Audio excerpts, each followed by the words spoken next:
And so for those of you who don't know, Dink means dual income, no kids. So it's a theme on TikTok about these people posting about the fact of how they both are basically together, but they have no children, so they have a bunch of income coming in. But just watch this clip right here. We go to Trader Joe's and workout classes on the weekends. We're Dinks. We get into snobby hobbies. We're Dinks. We go to Trader Joe's and workout classes on the weekends. We're Dinks. We get into snobby hobbies like skiing and golfing. We're Dinks. We can go to Florida on a whim. We're Dinks. We're already planning our European vacation next year. Dinks. We get a full 8 hours of sleep and sometimes more. We're Dinks. We get desserts and appetizers at restaurants. We're Dinks. We can play with other kids and give them back. We're Dinks. We still do it 3 times a week. We're Dinks. We spend our discretionary income on $8 lattes. We're Dinks. We max out our 401ks, Roth IRAs, and HSAs. We're Dinks. We don't use our kids or dog as an excuse to leave a party. We just leave. We're Dinks. Okay, so how much of this is coping? I mean, because it really seems like it's because everything they're listing out here, like 90% of it, like me and Kat do, and we have kids. Like we go out to restaurants.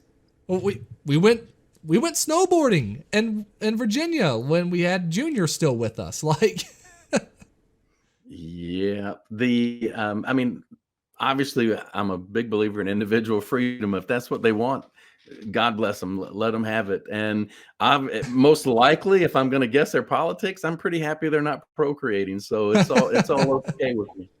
well, that's been the big thing that people have been kind of joking about a little bit is the fact of like, like this person right here, Malcolm Flex. Not sure if you heard of him. He's a pretty good person to follow. Or at least I've seen him like on some other shows. But imagine ending your genetic line for creature comforts. Like, if you're really going to just end your genetic line all because you want to have an $8 latte, like, come on. Like, probably it's a good thing you aren't having kids. Well, caring about your genetic line is colonialism, James. Oh, yeah, entirely. Me wanting to have, like, hopefully 3 to 5 kids, that's just patriarchy and, Western chauvinism, right?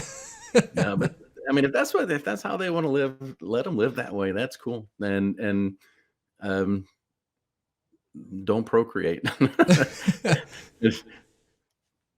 I'm okay with that. And the thing that kind of disturbs me about though is like how prevalent it is all over TikTok. So if you look up on TikTok, it is everywhere.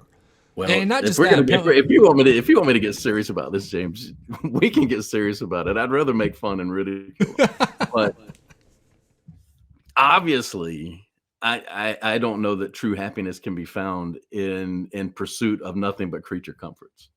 And so if they think they're going to ever find some deeper meaning and really find true happiness, I don't think that's the path to find it. But I believe in their freedom and their right to do so. Well, it's probably I'm glad they're not having kids. So I kind of have this theory that maybe there's always going to be some type of natural culling of a population, like whether it be natural disaster, whether it be illness, or whether times just get so good that people just stop having kids and stop caring about their future because they have everything in the now. I really do think that they're probably just, because you see it all throughout history, right? Of just population goes up, goes down, up, down, and the trajectory always goes up in the end, but there's always these dips, right? And I wonder if we're about to hit a massive dip all because of stuff like this, right? Of people just having so much available to them. They become so greedy, so narcissistic, they only go after what gives them pleasure in the now and not even think about in the future. Because, I mean, I think someone posted something on here. It was like, hey, we're Dinks. We'll hire someone else's children to take care of us when we're old because we'll be lonely and have no kids of our own at all. Yeah, they'll get nothing in the long term for it, but because they're narcissistic to a certain degree, they just care about the now. They care about the fact of, hey, I get to go get my coffee. I get to go out to a restaurant and order whatever I want. I get to spend all this money that really at the end won't matter that much because, I mean, multiple reasons, right? One, just inflation is going to divide the currency anyway, so what does it even matter, I guess? But well, here's the thing and I've had a pretty good blessed life, I would say. I've done some really cool things, seen some good things, and stayed in nice places, eaten at great restaurants. I had you and Megan, but what I wouldn't take anything for are the trips where we stayed in the tent, I wouldn't take anything for you and I walking across the Grand Canyon together. That's there's nothing. And I love, I love your mom. I love Jennifer to death. There's nothing that can replace the moments where all of us were together. And if you remember when you guys were kids, we made a point that when we went somewhere, we all went. Yeah. Yeah. We shared the tent, we shared the room, whatever it was we were doing. We were all there together. We were playing games, and those are the moments that I care the most about. That's what's on this board right back here. So all the other stuff, the fine restaurants and all the cool places I've been and trips I've taken, they pale in comparison to Well, those times.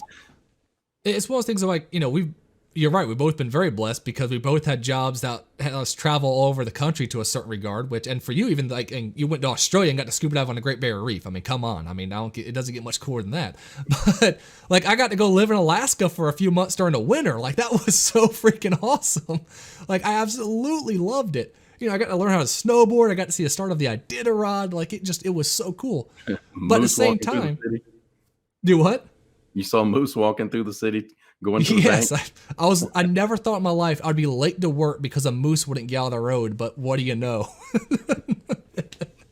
But here's the funny thing, as fun as that was, and as fun as I found it traveling all across the country routinely, even when I went to crappy places like New York City during COVID, because during COVID, like, my God, it was a hellhole. I still enjoyed the fact that I'm just traveling. Like, I absolutely love it. But once we had Junior, like, literally, once we had Junior, I remember I called up my manager and said, yeah, I'm not going to be doing this anymore, because they were having me travel just to such a large extent, obviously, that I would have been gone multiple weeks every single month with what I was doing. I just couldn't do it. And, like, I would literally trade any of those trips I went on for more time with the kids for the most part, right? Like, if I could just erase the Alaska trip and just have, like, an extra 3 months earlier having the kids, I probably would. It was that, the kids are that important to me. Like, I love the fact now I can see them almost every single day, right? Like, that's amazing. And it's one thing, I don't think people even, they act like having these kids are such a big burden. And yes, it's a lot of responsibility. I understand, like, I definitely have more of an appreciation of what y'all went through, that's for sure. But at the same time, like, when I come inside the door and, the kids are downstairs playing with Kat, and not the cat. Cat is my wife. But when I open that door and I hear Junior go, Dad, Dad, and he runs up and gives me a hug, and he kisses me on, like, the cheek. Like, nothing compares to that. Not even close.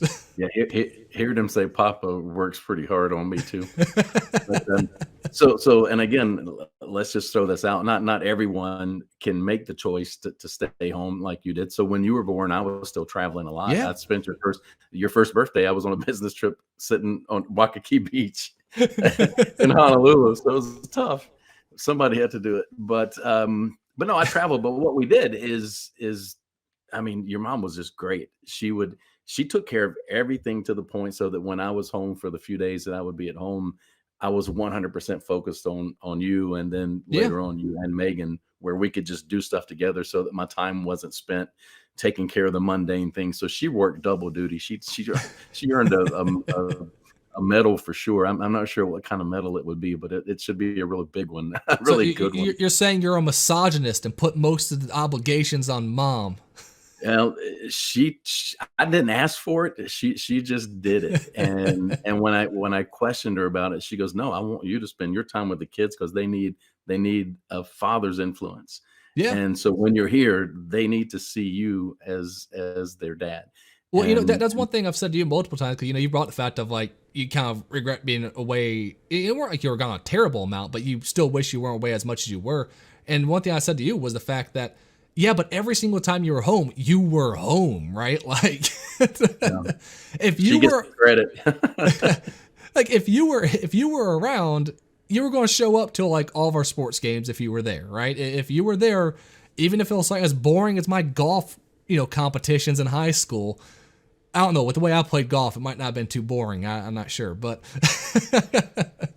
but even then, like, y'all showed up. I stayed to the back. There was no danger.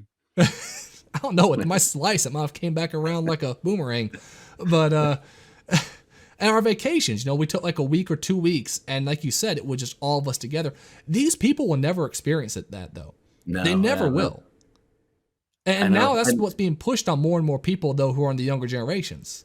And it's kind of like right back to the first thing we're talking about with the kids.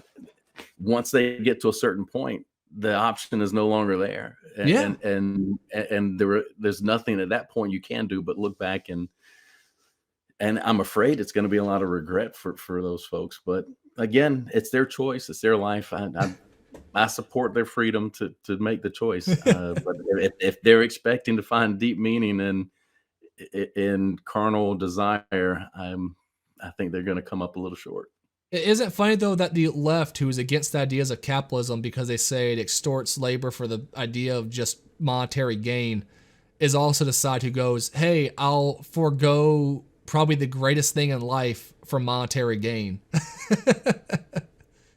Right. Well, and with what they're saying, it's exactly what the government wants. That they want us to be consumers. They want us to be out spending, and the drones that are working, paying taxes and spending.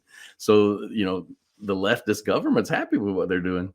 And I know it's funny because I'm pretty sure these are also same people who will live in a city and then complain they can't find an affordable house or something like that either. Like, oh, we have to have $200,000 to live. Well, no.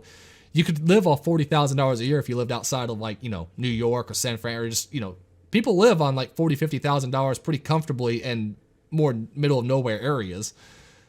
Yet they're going around, well, no, if we don't have our dual income, how are we going to be able to, provide for ourselves? We can't even provide for a child without, having a dual income coming in.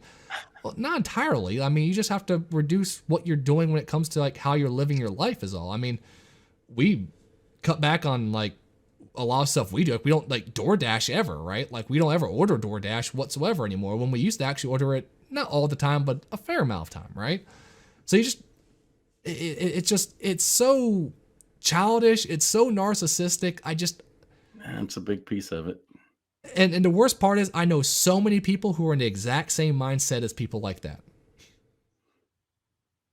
Well, there's only so much living for self first that you can do before it becomes. Right, let's go back to ridicule. That's more fun. We get a little serious. It makes me a little sad. You have to laugh or you'll cry, right? That the whole world is maybe not the whole world. That's the thing. But there's such a big push to this whole ego being the center of everything, and fulfilling the carnal desire being the most important thing. It's been that way forever, but it's amplified with social media and everything else now. Hey, this is the good part. You have like those crazy Catholics over there having like 7 kids apiece. Well, that's who the FBI better be looking for. they better be going and shaking down priests and everyone else. So, you have like the people on the right having like multiple children, and you have people on the left like this who are either aborting their kids, sterilizing themselves, or just choosing not to have any kids whatsoever and do this whole dink nonsense. At the end of the day, who's going to end up winning out, right? In the long run, yeah. I know. So this whole thing about the family name carrying on. Right now, Junior's got the burden. We got to have some more sons. I know. Well, we got news. No, we don't have news. I will never announce it here, but maybe in the somewhat near future. We have a time frame. We do have a time frame. Because I'm getting old here. I'm in my 30s now. I have to hurry up. The big 3-0 hits hard, buddy. All right. Not nearly as hard as the big 5-0. So just hold on to your feet for that one.